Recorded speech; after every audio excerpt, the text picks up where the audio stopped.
Hello and welcome to the Gooner Talk. Back again with you guys for another show, for another episode of the Gooner Talk podcast, the weekly show in which we, basically have a therapy session because that's seemingly the only thing we're able to do these days as Arsenal fans, which is weird considering we've only lost our second game of the season.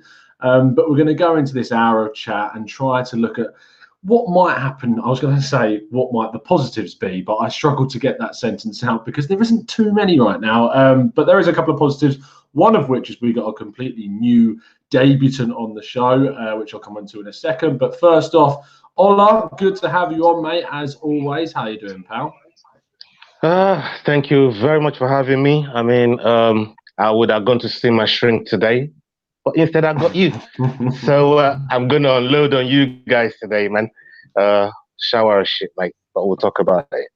I mean, yesterday's Raw reaction show after the game was therapeutic for me, and I think a lot of other people as well. But if there's one person, I think an Irish accent can certainly heal the soul in many ways. And so that's why Mr. Wayne is on with us today. How are you doing, pal?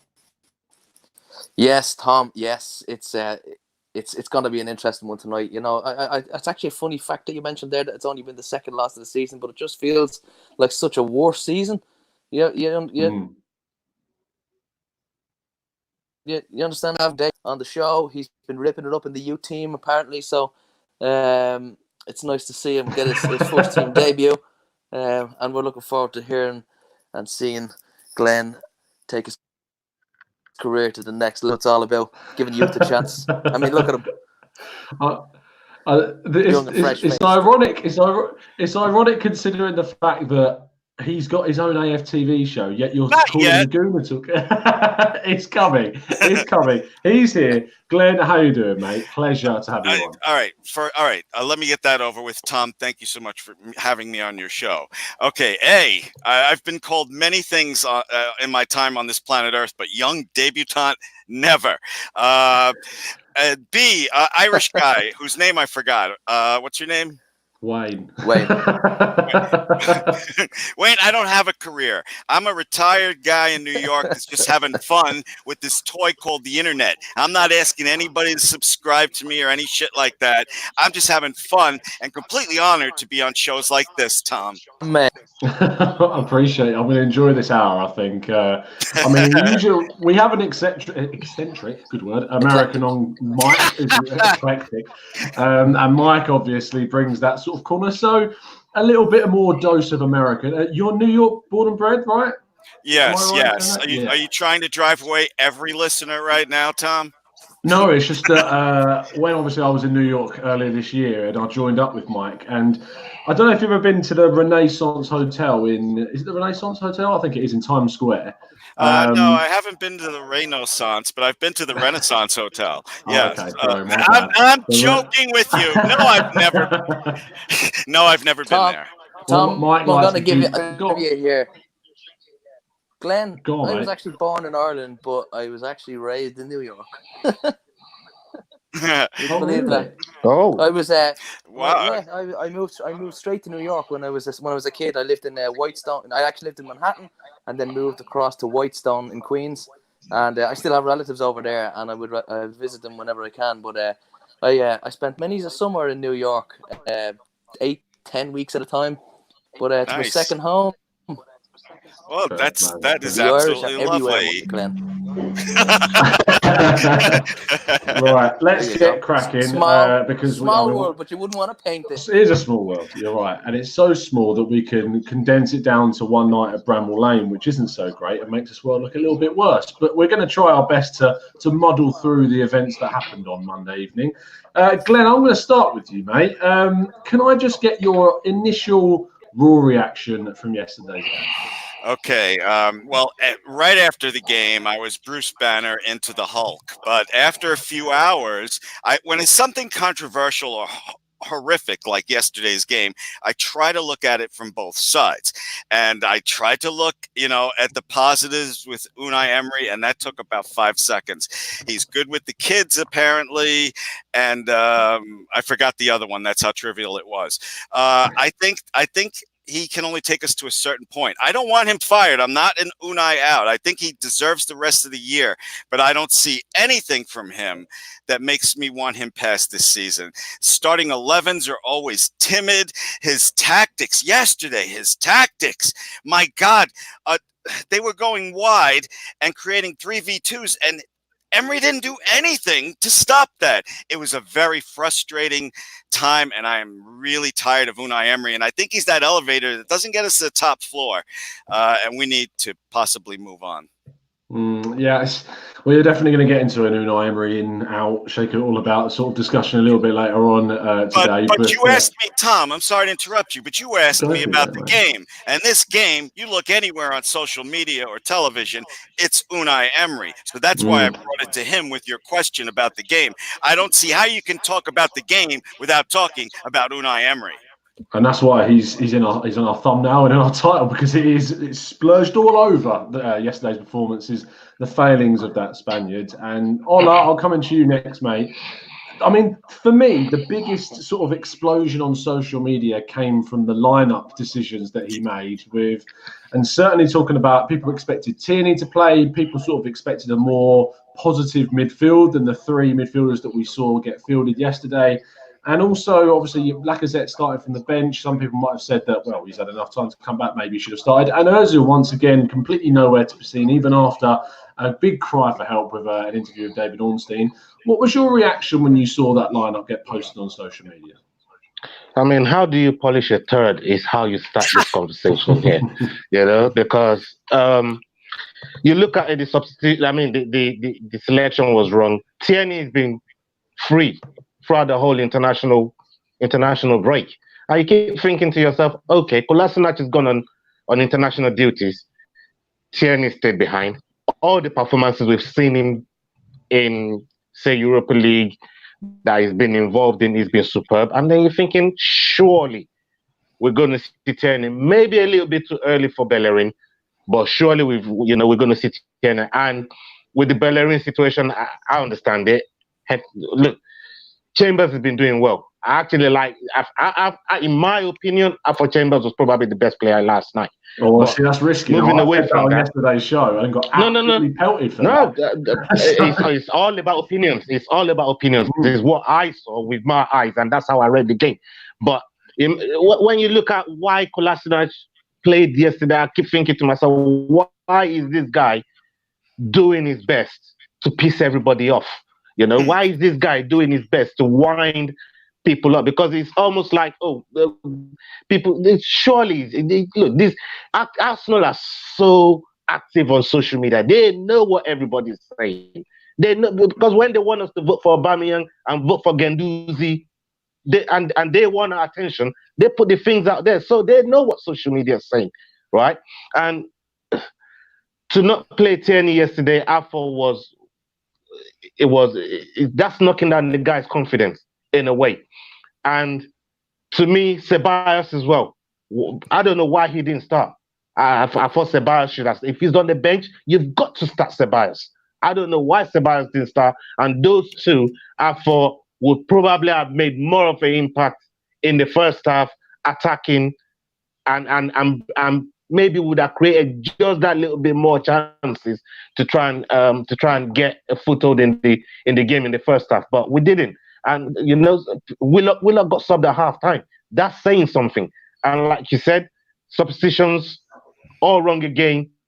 Lacazette coming on the time he came on, there wasn't really enough time for him to make 20 minutes. To make an impact. 20 minutes left. 20 minutes left. Not really enough time. Not really enough time for him to really get into the game. So, in my opinion, I thought taking Pepe off was wrong as well. Saka should have come off. So there was everything was just wrong from the manager, and that's why everybody's getting at the manager today. He has to take he's got to take the L for that loss that we incurred yesterday. So I mean, I don't want to go over the top with it with calling for his head, because a promoted team from the Premier League has come in this season and beat the champions. Let's get things in perspective. But at the same time, we got to point out what we did wrong yesterday. Not what we did wrong, what Emery did wrong, because all we do is support the club. But what Emery did, it was in control of things, and it just didn't make it happen for us.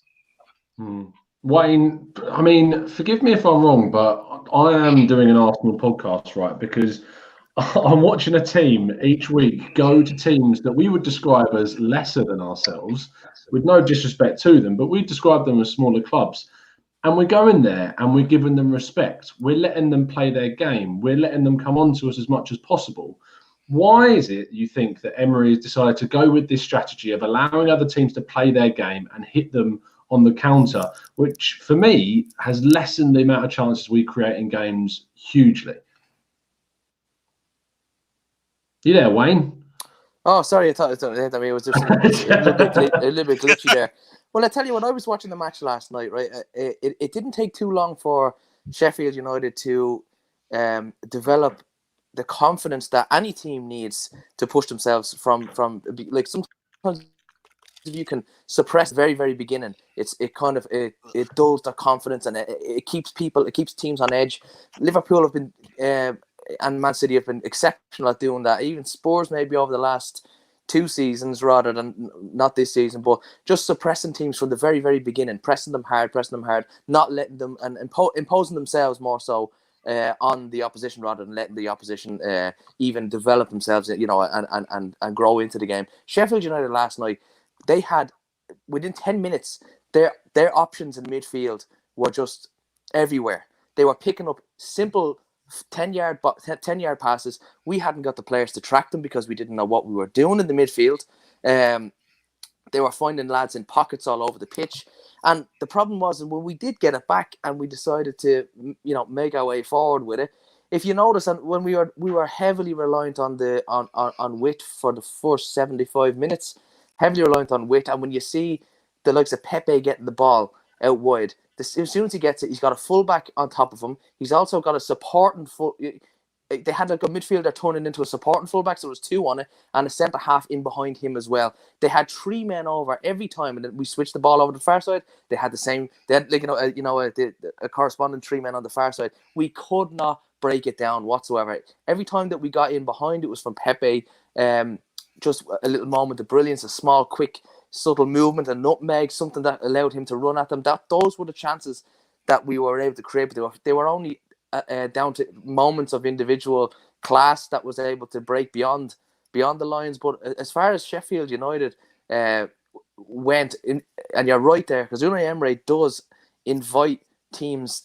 I think he's in his innocence or his naivety, he's inviting them to attack in the hope that we can just catch them on the counter with a bit of speed and all that. But what's happening is they're actually just they're not even attacking. They're just growing them into the game, growing in confidence. Everybody's getting touch is good, control is good, touch is good, and then the opposite effect has happened with us when we're the ones who get the ball. We're the ones struggling with it. We're the ones that look like the Sheffield what Sheffield United should look like. Poor touches, panicking on the ball. They're pressing hard, and it's a very uncomfortable looking Arsenal.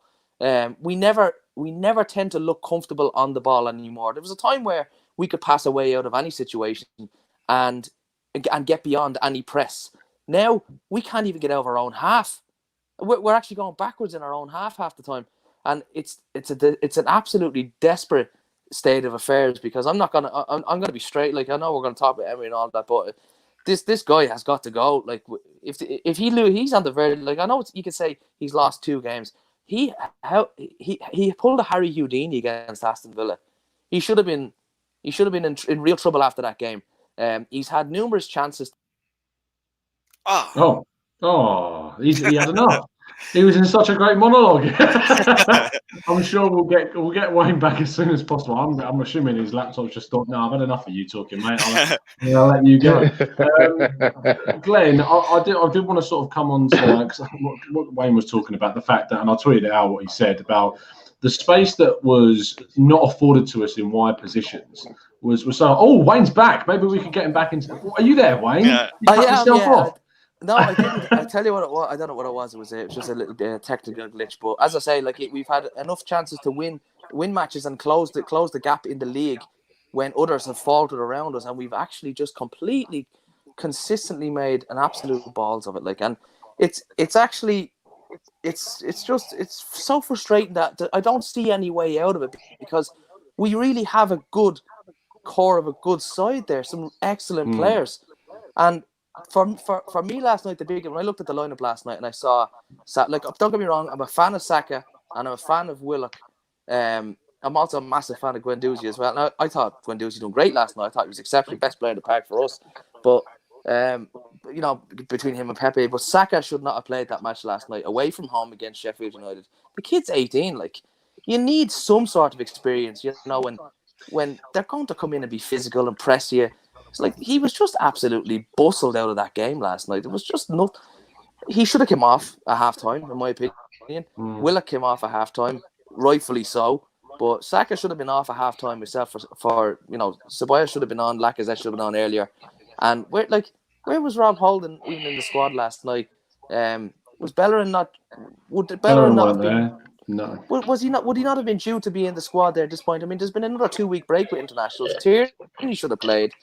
Kolasinac is just he is at the this is his last season as an Arsenal player for sure. But if that's going to be the case, I mean, Tierney is ready. He has to be ready. I mean, I'm not privy to the medical information and all that type of stuff. But you don't, Wayne, you don't have to be privy to the information. Unai Emery said Tierney's ready. Why the F did he not start? Yeah, this is it. Like, what's going to happen is as the next weeks or 2-3 weeks progresses, we're going to have to you know, form a new system where Bellerin and Tierney comes back in, and we're going to be playing a system where it's all going to be with again. And then you still have the problem, the big elephant in the room, Granit Xhaka, the captain of the club, who at this point in time probably deserves to be out of the side. People control all sorts of stats, and he's so high in the demographic. The stats. I was a big fan of Granit Xhaka when he started. I had high hopes for him, but I'm going to be honest with you. He's just one of those players that he's just not quite at the level. And it's been proven. Like, we haven't got Champions League football since he's been at the club. He's not captain material. He is slow he's slow to move the ball on. I mean, I was getting into debates with people on Twitter last night, and I wish I could have just clipped some of the clip. I was just watching him. We'd pick up the ball around the edge of the 18-yard line, and he'd just lose it. And it was they'd switch and break it.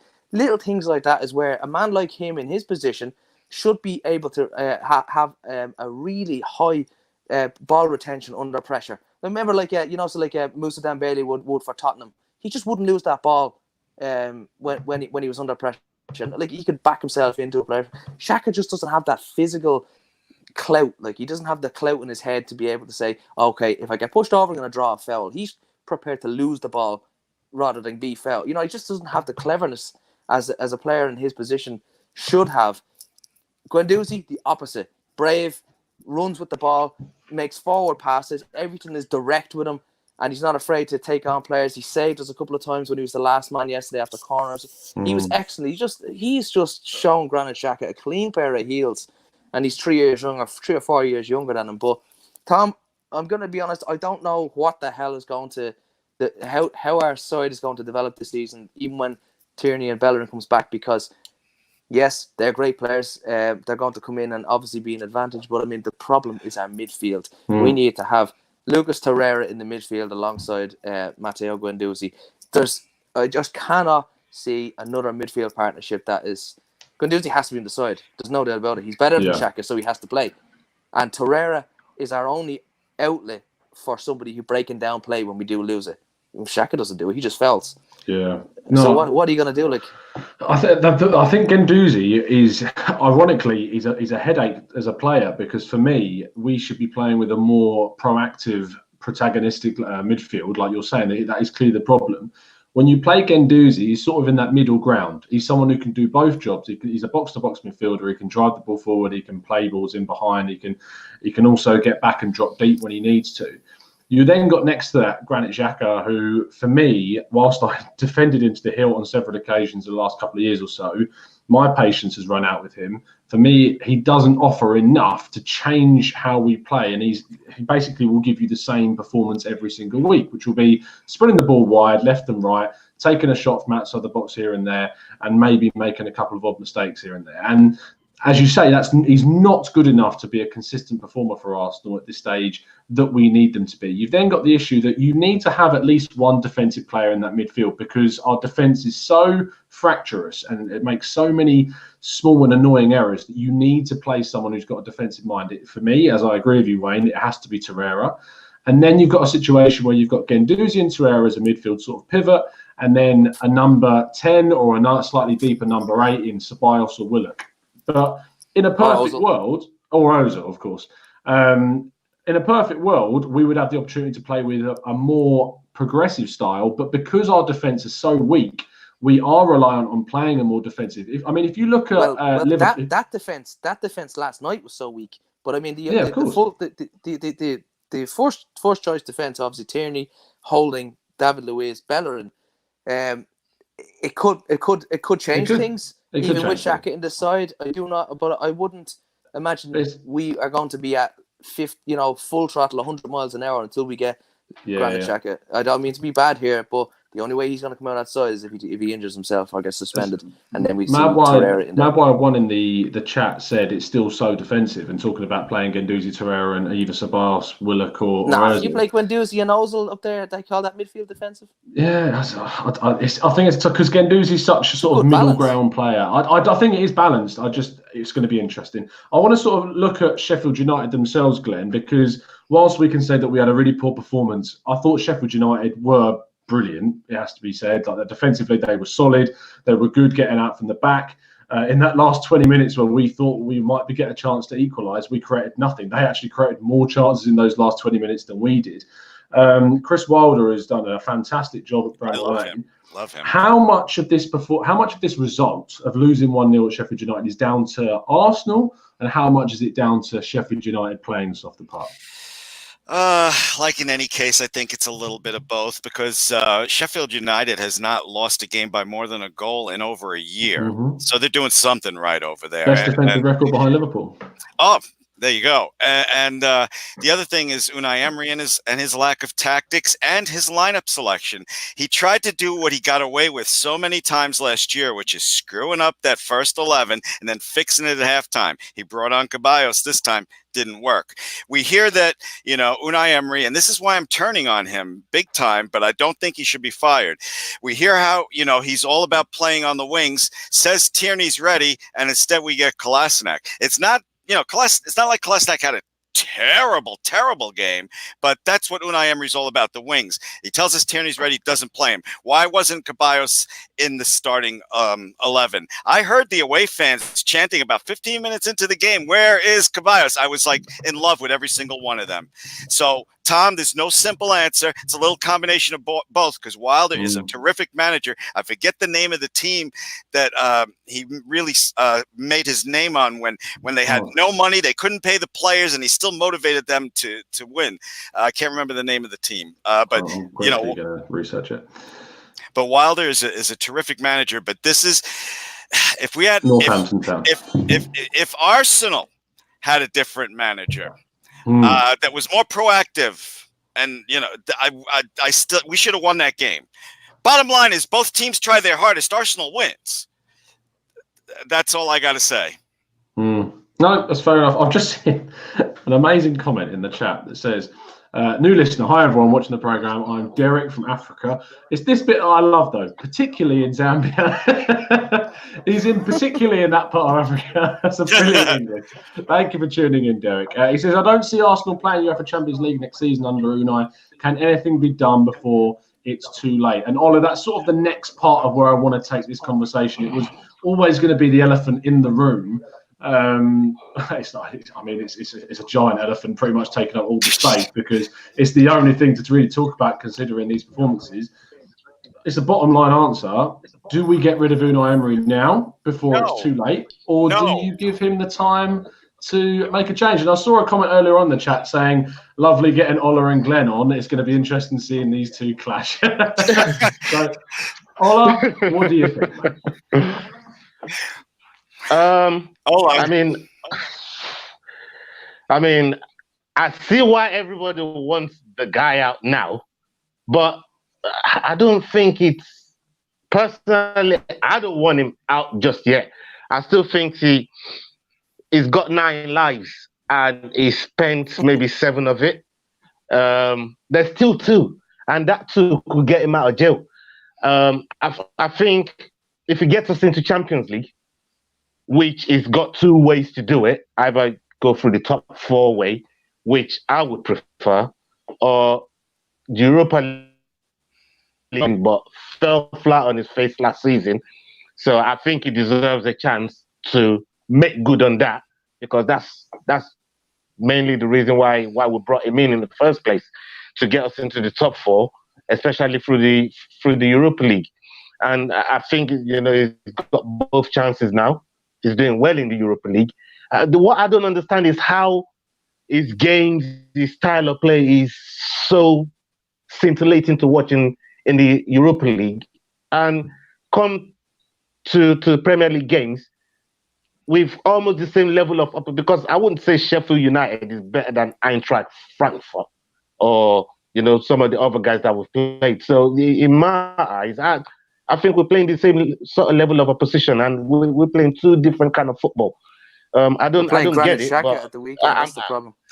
Right, we're handicapped every freaking weekend. Handicapped every weekend. And this is the problem. I already said it. You know, I'm going to give him to the end of the season. I already said it, though. Going with Granit Xhaka is going to fall on the sword. Granit Xhaka is a very big old sword. It's a big, big sword. And if Emery falls on it, I'm not going to be looking to pull him off it. I'll stomp on it when it falls on it. But up until then, I'm going to give him a chance to fall on that sword. Then I will be stomping on that on him on that sword when it falls on it. So, you know, that's it. But I'm going to give him his chance to get himself out of jail. He's in jail right now. You know, the honeymoon period is done.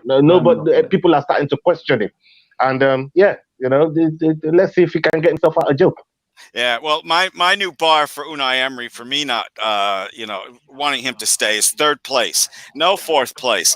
And the other thing is, Ola, you talk about Champions League. We couldn't get out of the group stage right now, so I'm not even thinking about that shit. And as far as Unai Emery goes, I think he's like a fucking, you know what he's like? He's like a mini fucking Mourinho.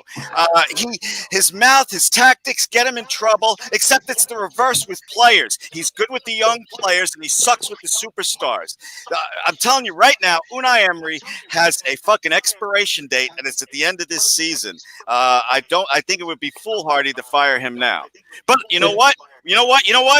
We should secretly give Allegri a call. Say, hey, what's up, man?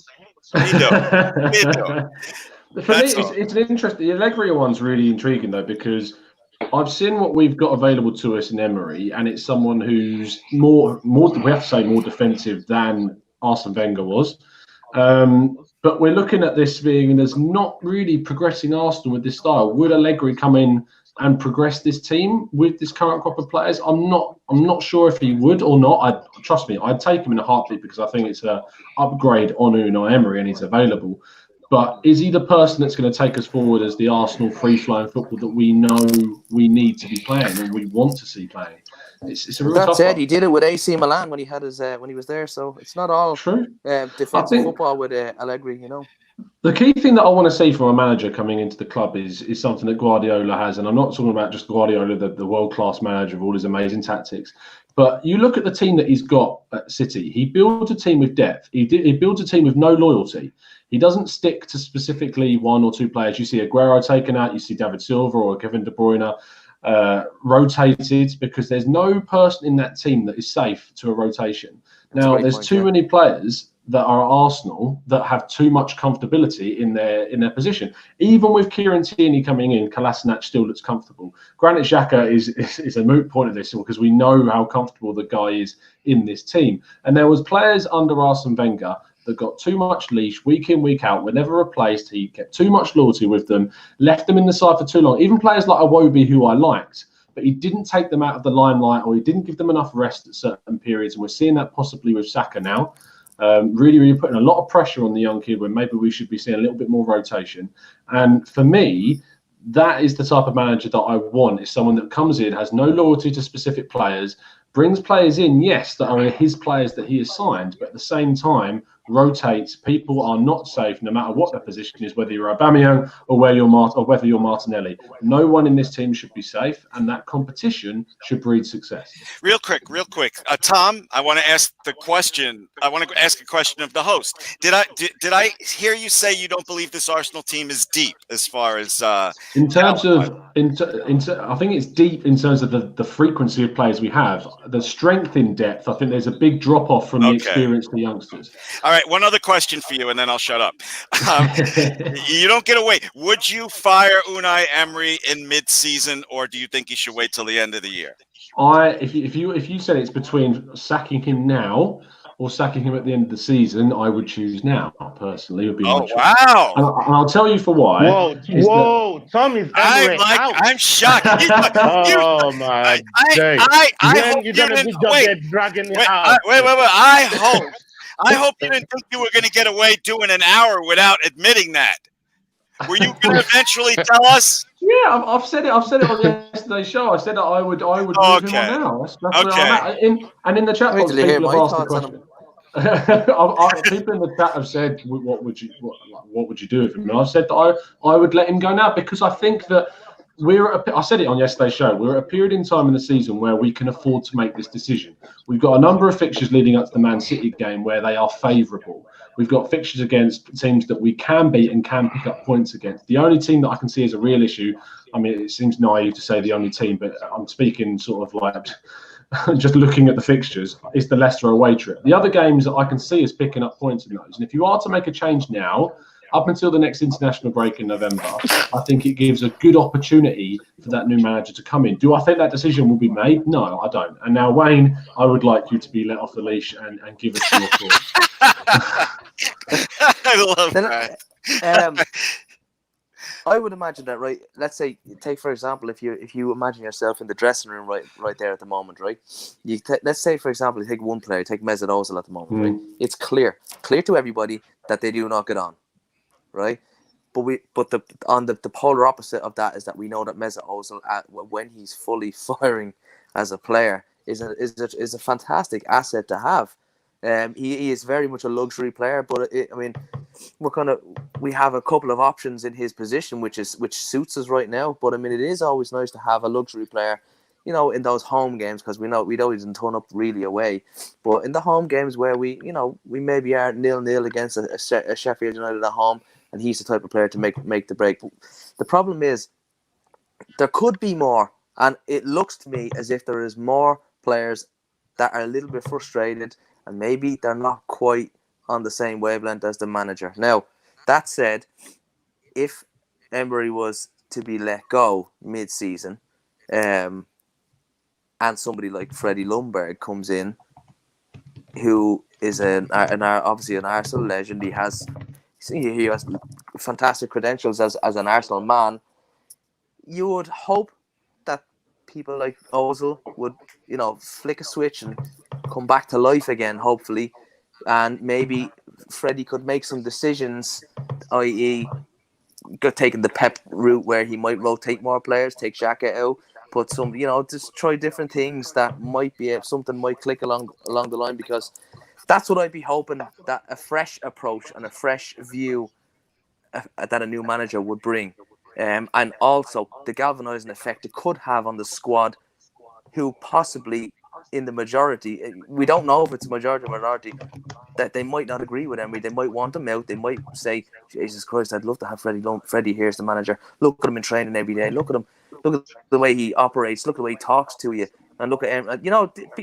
As I say, players are human beings as well, and they see everything on the training ground from everything. Freddie looks as if he just has massive respect in the club, and he is a serious presence around that squad at the moment. And I almost feel as if he's almost being groomed for that job anyway. And I just feel as if some people like Aubameyang would love to play for somebody like Ljungberg, who is an Arsenal man, like who's been there, done that, wore a t-shirt. Ozil the same. I just feel as if it would actually have a fantastic effect mid-season, where it looks as if the players are giving up on the manager. It just looks like that at the moment. It feels like the squad are giving up on the manager, and they've just had enough. And I think for that reason is the reason why I would let him go. He's just not an Arsenal, mate. He's not suited to the club. You might Hold have on. looked at it at the start, but come on, he's not like. He doesn't know. Anyone knows when Xhaka's paternity leave is? Anybody knows when Xhaka's paternity? Because this might just be the saving grace we bloody need. Xhaka going away on his paternity leave. You know, it might just be what we need. Because if this guy goes away and it's not where him, it will be forced into certain selections. But time and time again, over the course of time, you've seen that if sometimes the best decision a club can make, sometimes it might be the most obvious decision, but sometimes it's the best decision a club can make is to let a manager go and bring in somebody new. And you see a lot of relegation clubs do that, and they just, you know, claw their way out of relegation and survive by just bringing in a fresh manager with a fresh approach. And you've seen that the most obvious approach is Chelsea, who let go of mid-season. Sorry. No.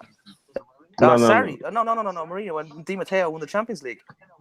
Sorry, who are you talking about? I'm looking at a link for a slide. Chelsea when Di Matteo kind of took over at the end of the season and won the Champions League. Who did they let go of halfway through the season? Well, Chelsea are notorious for doing it, but Chelsea have had massive success changing manager regularly. I thought it was Mourinho they let go for Di Matteo. Was it Villas-Boas or something like that? Anyway, he ended up going to win the Champions League. But I'm not saying we're going to do that. But I'm just saying it's not always the worst decision to let a manager go in the middle of the season. Sometimes it can be the best decision for the club. So, in my opinion, the best decision for the club at the moment could be to relieve him in the next month or so and bring in Freddie. Tom, one quick point on one of the points Ola made. I know what you mean about the maternity leave, because yesterday during the game, I heard that Xhaka was 1 yellow away from being suspended. And just for a moment, I was like, oh, I hope he gets a yellow next game. But of course, no, I don't hope he gets the yellow next game. But yeah, that's at the point where we are. We're starting every game with a handicap right now, Xhaka. And if he contributes to a win, I'll be the first person to praise him and say, attaboy. But he's a liability. Sorry, Tom, go ahead. No, that's fine. I think that there are so many liabilities in this team that are getting too many free passes. We talked a little bit earlier on about players and then the loyalty that are shown by the manager, but there needs to be. It's ironic how we used to look at Unai Emery as this guy that looks at opposition teams, looks at their tactics, changes the team based around what happens. But actually, what we're seeing is nothing really changed too often, or the things that are changing aren't making us any better. I've seen some suggestions in the chat boards of people. I just want to highlight a couple of them. Tender says Jardim from Monaco. Now, since returning to Monaco after Thierry Henry's, I mean, we love Thierry Henry, but I mean, let's be honest, it was an awful tenure while he was there. He's not done anything to really improve fortunes at Monaco, and for me, Jardim's time in the sun has sort of passed. There's been other suggestions in there as well. Allegri, we've talked about.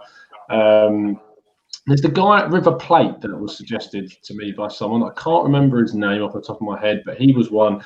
We had someone suggest Jesse Marsh from Red Bull Salzburg that I quite liked in yesterday's show, but there's just, I know he's American. You don't like Jesse Marsh? When I'm bored and have absolutely nothing to do, and I've done all my wife's chores, I'll watch a Red Bulls game. Jesse Marsh is not that great of a manager. Oh, fair enough. You know me as I love Red Bulls. Ten Hag. Oh wait, I'm sorry. Yes. All right. No, I apologize. I thought you were talking about the Red Bulls' current manager, but Marsh was the Red Bulls manager, and he was nothing that special either. I'm sorry. Go ahead, Tom.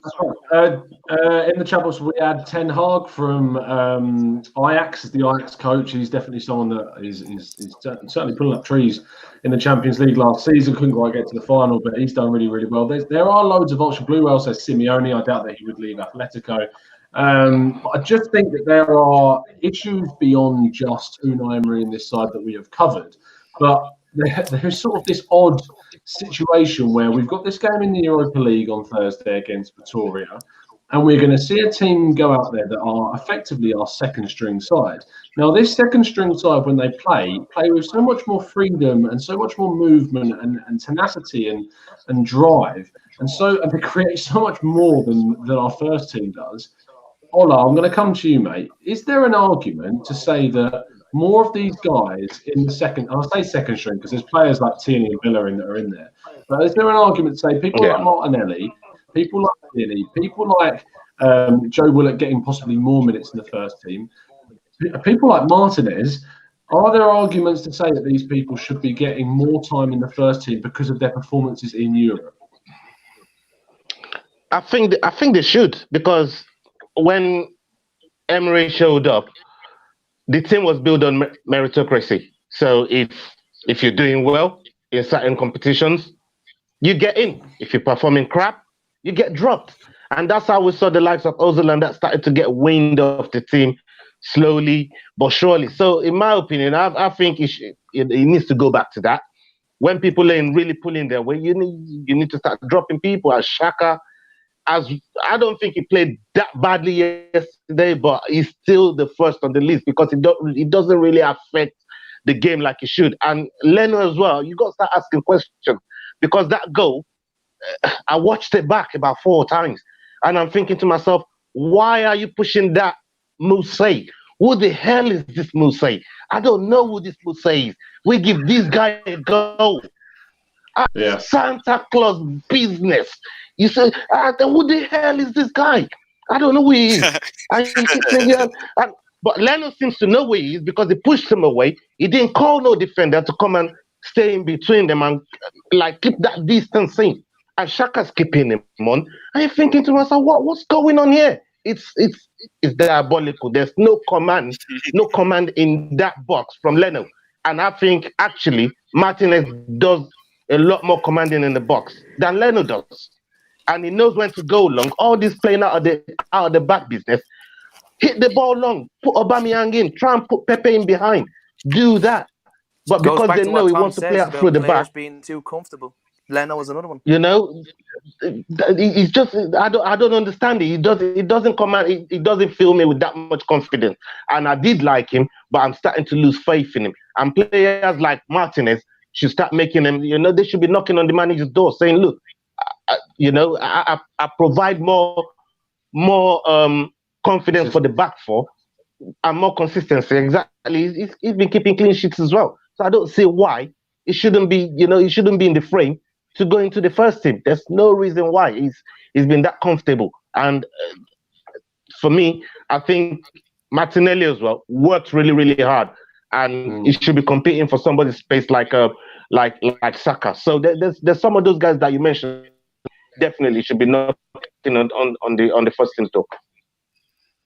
I think that it's important when we're talking about Leno, because I don't think that Leno's done loads wrong this season. The point that we're highlighting is that we've talked about players becoming too comfortable. And if a player like Martinez is doing extremely well, there should be that route and that opportunity available to a player to get into the first team if they're playing extremely well. I mean, he got rewarded with an Argentina call up to the national side, which is, I know Argentinian goalkeepers that have not been blessed with loads of quality. Romero was their starting goalkeeper for a long, long time. But that in itself shows the quality that the guy's got. And I think that when we're looking at what we need to do as a club, we've talked about it plenty, is that we need to have these competition for places and the route and the rewards of playing really well and getting into that first team. Wayne, this game on Thursday is a really odd one, because there's plenty of players that could be chop and changed into this sort of what we call the Arsenal B team right now. Lacazette's come back after this long-term injury. He came on against Sheffield United, and immediately he had the impact of holding the ball up against the back line, trying to play players in behind. Do you play Lacazette against Vitória, get him back up to speed to come in? Because it creates an issue of what we do with Aubameyang, because Aubameyang has been so good as a striker, yet you bring Lacazette back in, and that naturally forces Aubameyang to play as a wide left or a wide right player. What sort of problem does this Lacazette issue create? It all depends on what that idiot wants to, what way he wants to play. Truth be told, it's getting to the point where I'm counting Granit Xhaka and Socrates as yellow cards to see if they're nearly at 5. Just for a bit of, it's like, oh, thank God for that. Like, we might stumble on something now, like going forward, because that's what he's doing. He stumbles on decent 11s and individual players bail him out. But going back to the Lacazette thing, I like having him in the team. I'm not gonna lie, I do like having him in the side, and I don't know if the front line were mobile enough, which they at times they are, but if they're clever enough and mobile enough to switch around, like if Aubameyang cuts inside, like Lacazette can go, can take his space out wide just temporarily. But from a starting position, I suppose Lacazette through the centre is probably at his best because he hasn't got the pace to get to bylines and things like that.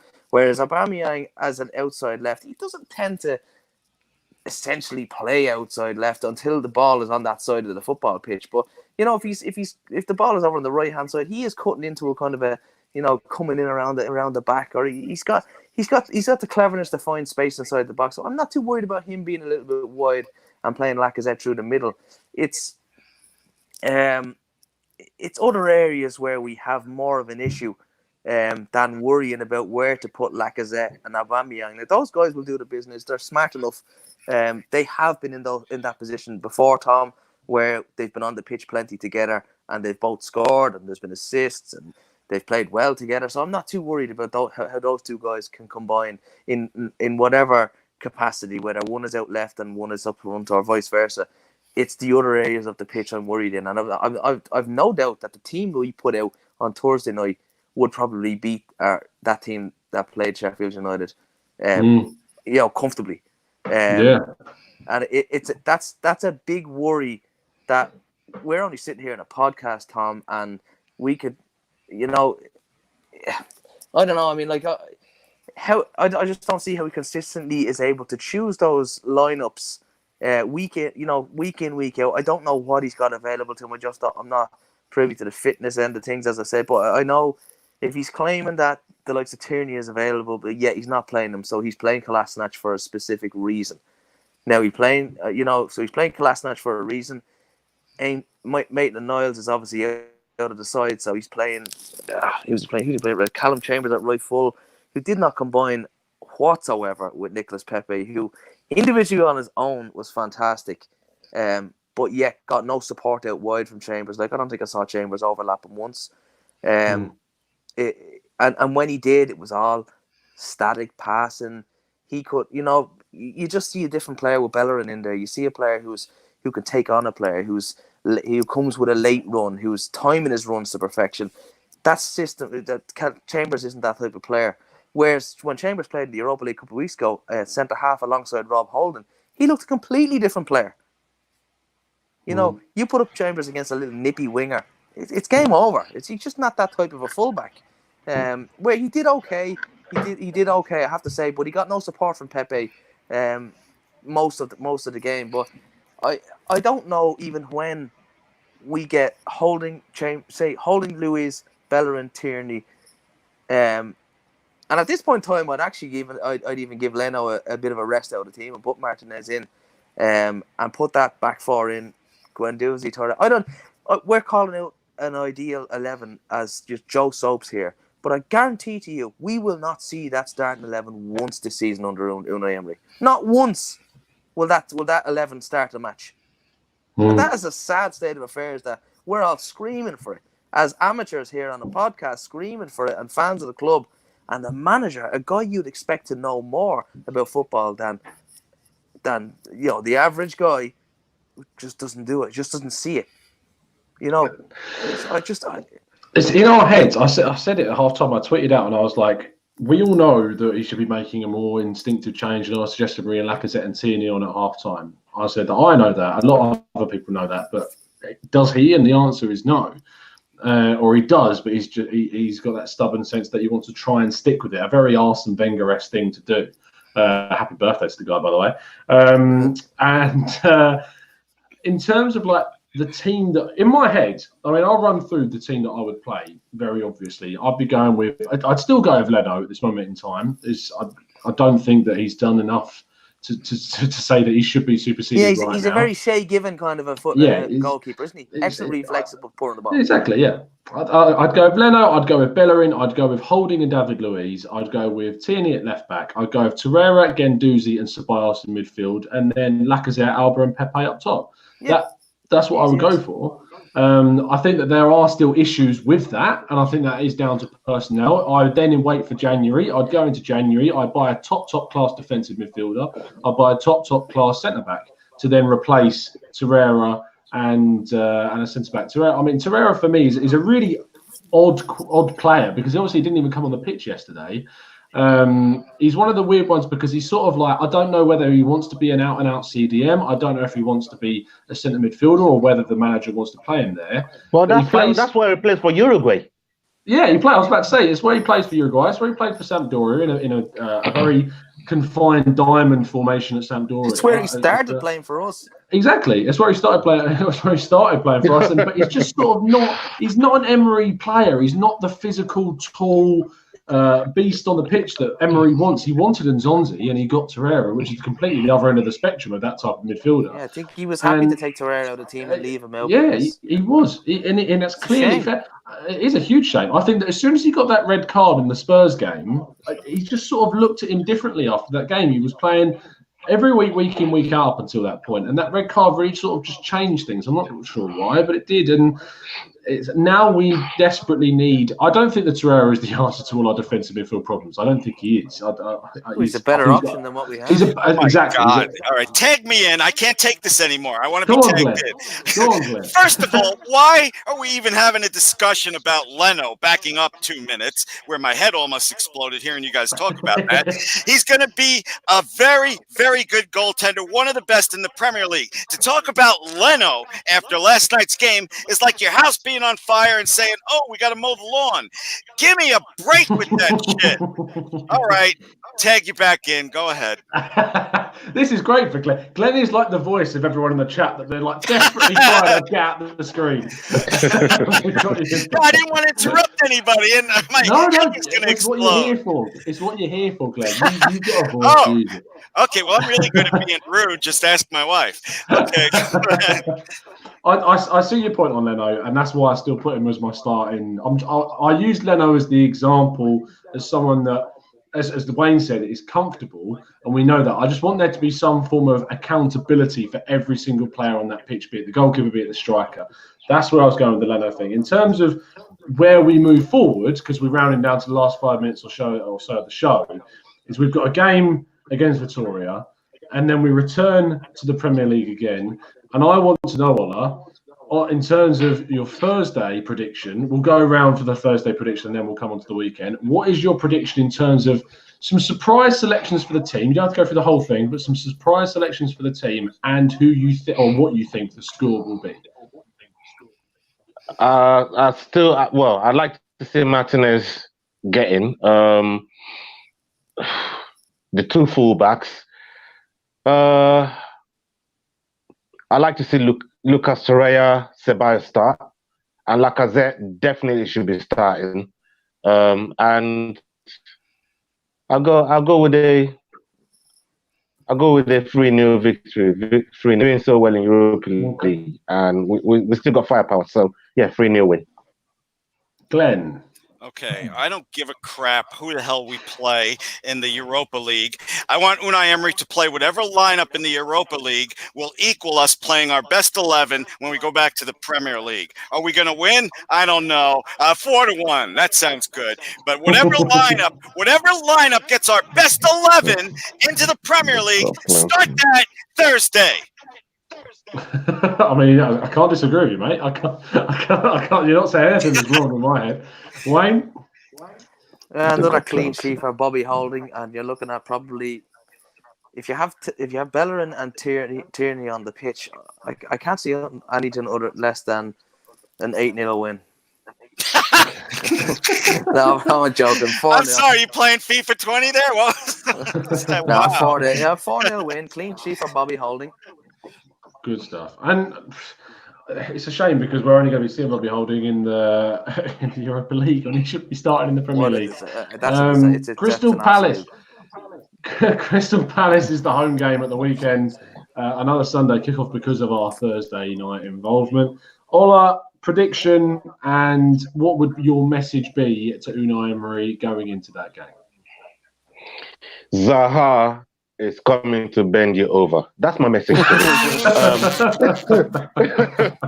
I mean, this is a game. I'm petrified of this game.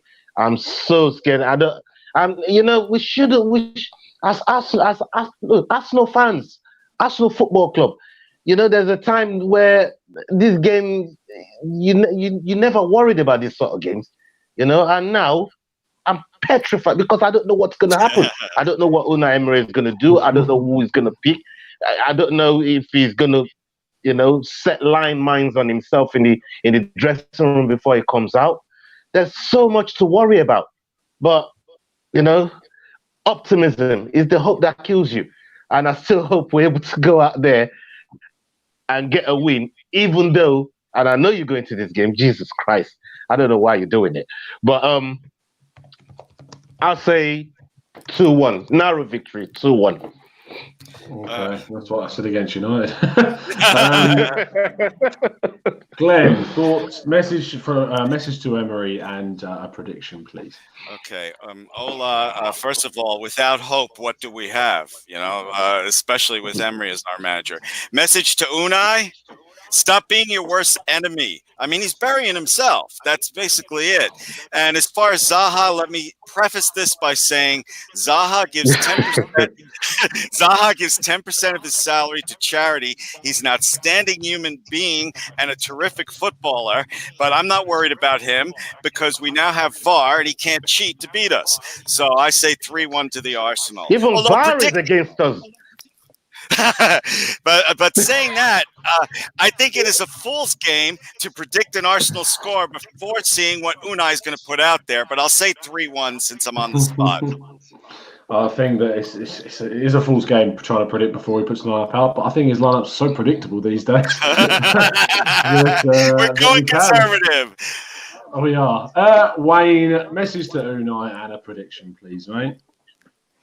If I said what I really wanted to Unai Emery, it would be worth.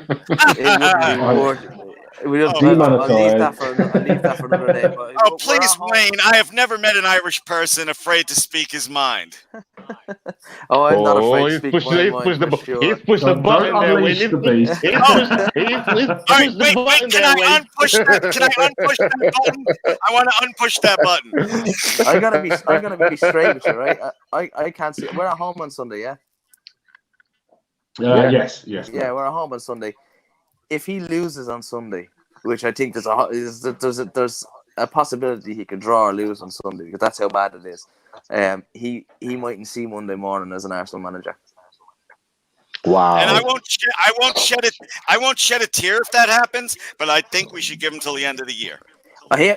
Glenn, I said that 3 to 6 weeks ago, give or take. I was just like, okay, I've had enough of the guy. As far as a long-term guy, like there was talk of him getting an extra year if he got Champions League, and I was like, no, give him to the end of the season and then part ways. Thank you for steadying the ship, Unai, but it's time to go. But, now I'm at the point where he's just got to go, regardless. I can't see us being any worse. So it's the only way is up as far as I can see. So. I think if he loses on Sunday, it's as I say, it's D-Day. Start Xhaka, lose the match, and I obviously don't want it to happen. But like, if he loses on Sunday, he mightn't see Monday morning as an Arsenal manager. That's where it is. No, you're not wrong, mate. You're not wrong. I'm going to go for a tentative 2-0 victory, somehow keeping a clean sheet. Tom, I'm going to give you my actual prediction. I'm going to give you a 1-1 draw at home to Crystal Palace. Is that a 1-1 draw and then Emery 1-1 draw. is out the door? Is that your prediction? He might get away with it with the draw, but I mean, if we lose, he won't see it. But a 1-1 draw and Emery keeps his job. Yeah. It's such a tricky one, is it? It's such a tricky one. Shite. Yeah, I mean, there we go. A little bit of the real Wayne just sneaking through the cracks. Thank you ever so much, everyone that's tuned in this evening. Over 300 of you watching live, which is great as always. See you out on the Tuesday night. I'm just so sick of having to do these Tuesday night podcasts. It's just not right. The Gooner Talk should be Sunday, 9 o'clock, as it always should have been. But Europa League and everything else that's happening. Well, can't record at get the us out time. Europa League and I mean, would you take that? I mean, for the Gooner Talk to be on 9 o'clock on a Sunday just to be out of your own part. It's a tough one. It's a tough one. But obviously, a huge thank you to everyone in the chat box that's joined us this evening. Your questions have been great as always. Your comments have been really, really good as well. As I always say, easily have one of the best audiences week in, week out. So thank you so much for tuning in. If you've enjoyed it, please give it a like. Please subscribe if you're new, and turn those notifications on so you can get involved with these live shows. Ola, big pleasure as always, mate. Thank you very much, my friend. Thanks for having me. And I enjoyed your video over the weekend as well that was published for the mini quick take, as we call it. Video going on Twitter now. And Wayne, I mean, we saw a little bit of the real Wayne. At what point do we see the real one sort of unleashed? Did we have to lose against Palace, lose the next few games? Well, you see, the thing is, if we lose against Palace and we get the instant Unai Emery is sacked, I mean, I'm going to be on cloud 9, Tom. So you'll never get to see the real thing. It's if we lose and he keeps his job, you might see a little bit more of me come out now. But for the time being, I'm trying to be a good boy. I know you don't like profanities on this show and whatnot. So I try and hold my tongue a little bit more.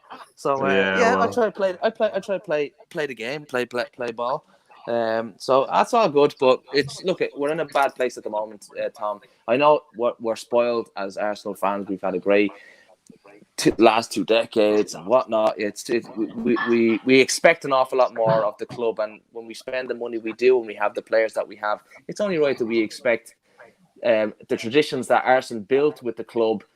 With attractive football, that they are upheld by a manager who's been given the responsibility of doing that. And when he doesn't do it, the fans start to get where they're going right now. And that's my big issue, is that he's not upholding the values of the football side of the club.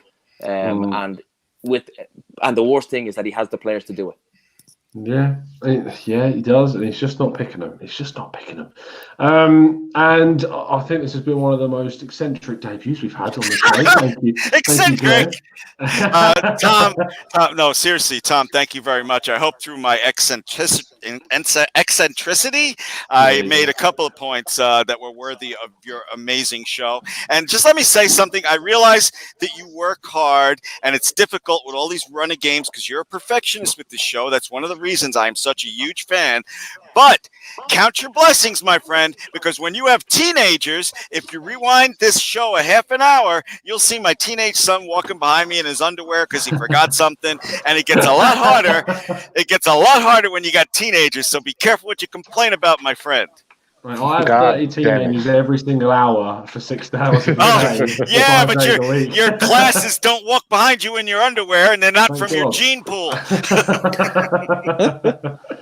Oh dear. Thank you ever so much, everyone, for watching. This has been always a lot of fun, and I'll see you again very, very soon. And as always, up the Arsenal. Salute.